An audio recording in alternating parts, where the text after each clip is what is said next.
B-2 split bomber दुनिया का ऐसा जहाज है जिसे चाह कर भी कोई मिसाइल तबाह नहीं कर सकता। देखने में बेशक ये एक फुटबॉल फील्ड जितना बड़ा लगता है, लेकिन दुश्मन के रडार पर ये सिर्फ और सिर्फ एक मक्खी जितना नजर आता है। चाहे कितना ही कॉम्प्लेक्स रडार नेटवर्क क्यों न हो, B-2 स्प्लिट बॉम्बर के लिए इसे चकमा देना बाएं हाथ का खेल है। 2 अरब डॉलर्स की लागत से तैयार किया गया ये आज तक बनाया गया दुनिया का सबसे महंगा जहाज है।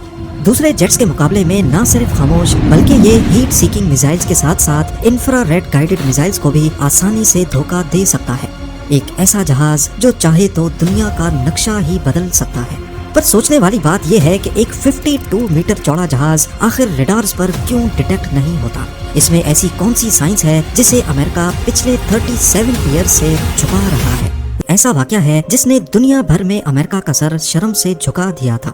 1 मई 1960 पाकिस्तान में पेशावर एयरबेस से अमेरिका का Lockheed U-2 aircraft take off करता है। ये CIA के एक सीक्रेट मिशन पर सोवियत यूनियन की जासूसी करने जा रहा था। ये कोल्ड वॉर का दौर था जब अमेरिका और सोवियत यूनियन दोनों अपनी टेक्नोलॉजी के जरिए एक दूसरे को नीचा दिखाने की कोशिश कर रहे थे। अमेरिका को घमंड था कि उसका U-2 Lockheed spy plane 80,000 feet पे फ्लाई कर सकता है और इतने हाई एल्टीट्यूड पे कोई उसका कुछ नहीं बिगाड़ सकता। US समझता था कि इतनी ऊंचाई तक USSR का कोई मिसाइल नहीं पहुंच पाएगा। पर जैसे ही ये जहाज सोवियत यूनियन की टेरिटरी में घुसा तो रडार ने फौरन उसे डिटेक्ट कर लिया।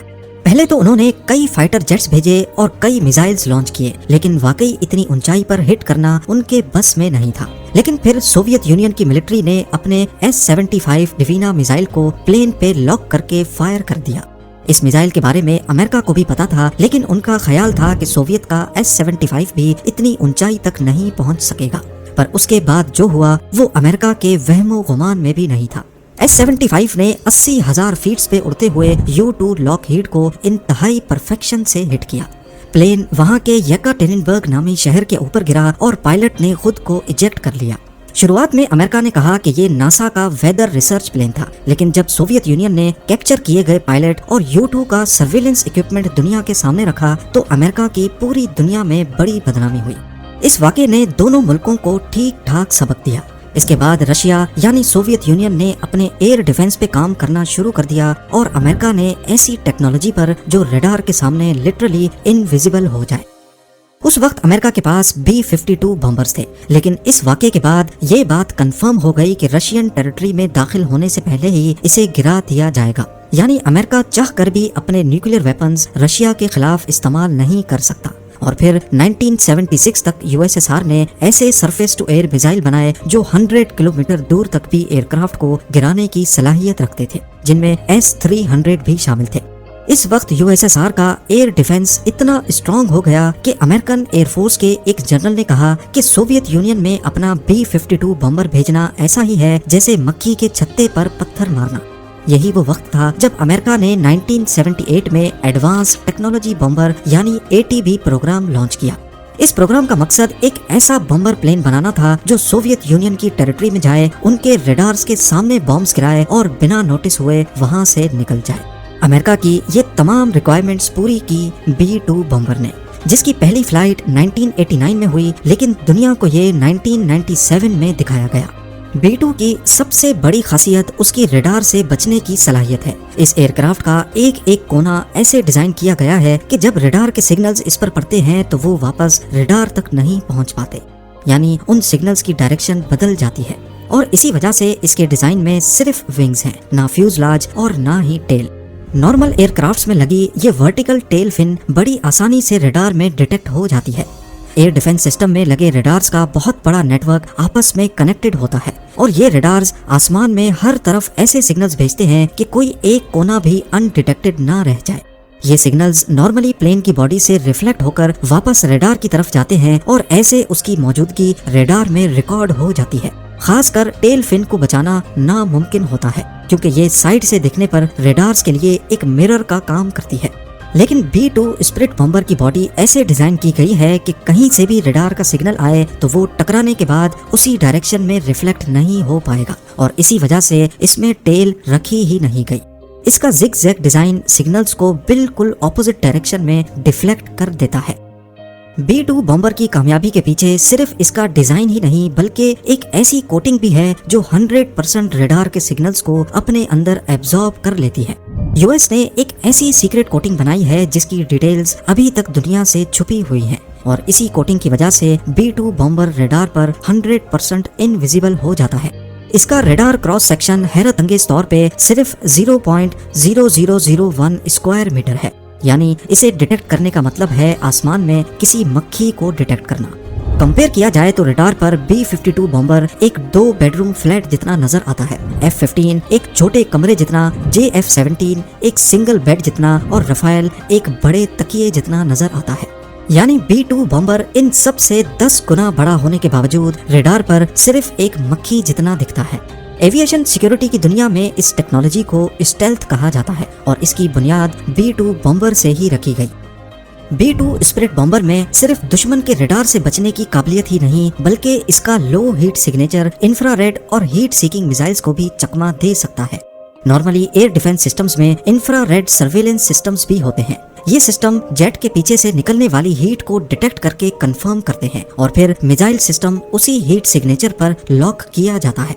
लेकिन B-2 बॉम्बर के इंजन इसकी बॉडी के अंदर छुपाए गए हैं। जेट इंजन में कंबस्शन होने के बाद गर्माइश डायरेक्टली बाहर नहीं निकलती बल्कि पहले उसे बाहर की ठंडी हवा के साथ मिक्स किया जाता है, जिसकी वजह से B-2 बॉम्बर अपने पीछे कोई हीट सिग्नेचर नहीं छोड़ता और यही चीज B-2 को दुनिया का सबसे कम हीट सिग्नेचर छोड़ने वाला एयरक्राफ्ट बनाती है।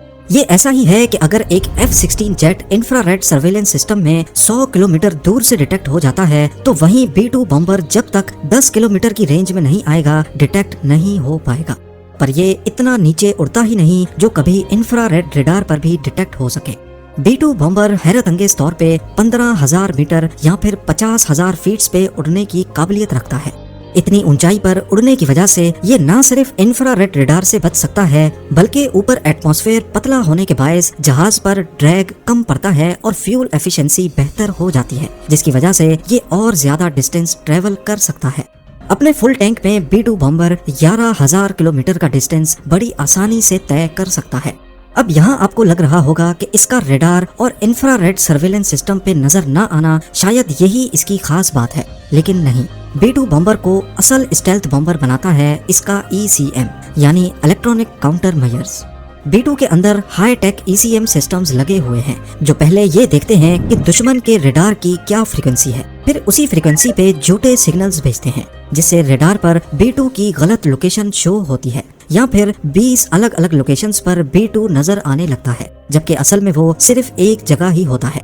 ये सिस्टम रडार के सिग्नल को रिकॉर्ड करता है और उसे मॉडिफाई करके वापस भेज देता है। रडार को लगता है कि ये सिग्नल जेन्युइन है पर असल में वो झूठ होता है। और सबसे मजे की बात, ये ECM सिर्फ उसी रडार को गलत सिग्नल भेजता है जिसने उसे डिटेक्ट किया हो, ताकि दुश्मन को लगे कि शायद रडार में कोई नॉइज या एरर आया है। अगर तमाम ही रडार्स में गलत सिग्नल भेजे जाएंगे तो दुश्मन को शक हो सकता है। B-2 बॉम्बर की बॉडी में ज्यादातर कार्बन ग्रेफाइट कंपोजिट मटेरियल का इस्तेमाल हुआ है। इस जहाज को टुकड़ों में बनाया गया और फिर इस तरह जोड़ा गया जैसे स्विस वॉच मेकर हर पुर्जे को पूरी परफेक्शन से जोड़ता है। अब आते हैं इसके पे लोड पर। यह हैरानकुन तौर पे 18,000 kg का बारूदी मवाद उठा सकता है, यानी करीब 15 गाड़ियों का लोड। ये अपनी बैली के अंदर 80 JDAMs छुपा सकता है जो कि GPS गाइडेड बॉम्ब्स होते हैं, 16 B-83 न्यूक्लियर बॉम्ब्स और 16 AGM-158 जैसम मिसाइल्स जो कि स्टेल्थ क्रूज मिसाइल्स होते हैं। ये बॉम्ब्स B-2 के इंटरनल बे के अंदर फिट किए जाते हैं और दरवाजा बंद हो जाता है ताकि फ्लाइट के दौरान स्टेल्थ बरकरार रहे। रेंज की बात की जाए तो ये अमेरिका से रशिया जाकर वापस आ सकता है और अगर हवा में ही रिफ्यूलिंग की जाए तो B-2 बॉम्बर दुनिया के किसी भी कोने तक जा सकता है। अफगानिस्तान वॉर के दौरान B-2 बॉम्बर ने USA में मिजोरी एयरफोर्स बेस से टेक ऑफ किया। 9,500 किलोमीटर का फासला तय करके अफगानिस्तान में बॉम्बिंग्स की और बिना लैंड किए वापस चला गया। इस दौरान बीच में सिर्फ एक मिड एयर रिफ्यूलिंग की जरूरत पड़ी। इस पूरे मिशन में B-2 बॉम्बर लगातार 45 घंटों तक फ्लाई करता रहा और किसी एक भी रडार पर यह नमूदार ना हो सका। इसके अलावा 1999 में ऑपरेशन अलाइड फोर्स के दौरान भी इसे सर्बिया में बॉम्बिंग्स के लिए इस्तेमाल किया गया। 2003 में ऑपरेशन इराक फ्रीडम और 2011 में ऑपरेशन ओडेसी डॉन में भी B-2 ने लीबिया में बॉम्बिंग्स की। B2 स्प्लिट बॉम्बर किसी भी मौसम में और किसी भी कंडीशन में फ्लाई कर सकता है। बेशक जीपीएस सैटेलाइट्स ही तबाह क्यों ना हो जाएं, अपने बैकअप सिस्टम्स को इस्तेमाल करते हुए ये स्टार्स को देखकर भी खुद उड़ता रहता है। इसमें लगे हाई टेक सोनार कैमराज B2 बॉम्बर को दुनिया का सबसे बड़ा ऑब्स्टिकल अवॉइडेंस प्लेन बनाते हैं। ये अपने आप टेरेन को आइडेंटिफाई करके उसके हिसाब से फ्लाई करता रहता है। अब क्योंकि ये एक बहुत बड़ा विंग है और इसमें कोई टेल, रडर या एलिवेटर नहीं होते, तो इसकी स्टेबिलिटी इतनी परफेक्ट नहीं है कि पायलट इसे बिना कंप्यूटर की मदद के उड़ा सके। इसमें लगा है दुनिया का सबसे कॉम्प्लेक्स कंप्यूटर सिस्टम, जो हर वक्त इसकी रोल और पिच मूवमेंट को एडजस्ट कर रहा होता है। पायलट सिर्फ कंप्यूटर को कमांड देता है कि टर्न करना है, उसके बाद कंप्यूटर खुद ही जहाज को पायलट की जरूरत के मुताबिक टर्न करता है। अब जाहिर है इतना एडवांस्ड और दुनिया का सबसे सिक्योर्ड प्लेन काफी महंगा भी होगा। आज तक सिर्फ 21 B2 बॉम्बर्स ही तैयार किए गए हैं और सिर्फ एक जहाज 2 अरब डॉलर्स की लागत से तैयार किया गया है, यानी काफी कंट्रीज की जीडीपीज B2 बॉम्बर की कीमत से कम है। ये सारे जहाज सिर्फ अमेरिका के पास हैं और अभी तक अमेरिका का ये टेक्नोलॉजी बेचने का कोई इरादा नहीं है। इसके अलावा फ्यूल की भूख ऐसी कि सिर्फ 1 घंटे में ये $1.5 लाख का फ्यूल पी जाता है। वहीं एक नॉर्मल कमर्शियल जेट 1 घंटे में $10,000 का फ्यूल पीता है।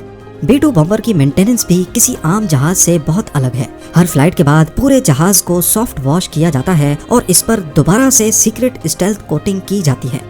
पूरी बॉडी के हर कोने का चेकअप होता है कि कहीं कोई छोटा सा भी सुराख या डेंट तो नहीं है, क्योंकि अगर इसकी बॉडी में एक मच्छर जितना भी डेंट पड़ गया तो ये अपनी स्टेल्थ बरकरार रखने की काबिलियत खो सकता है।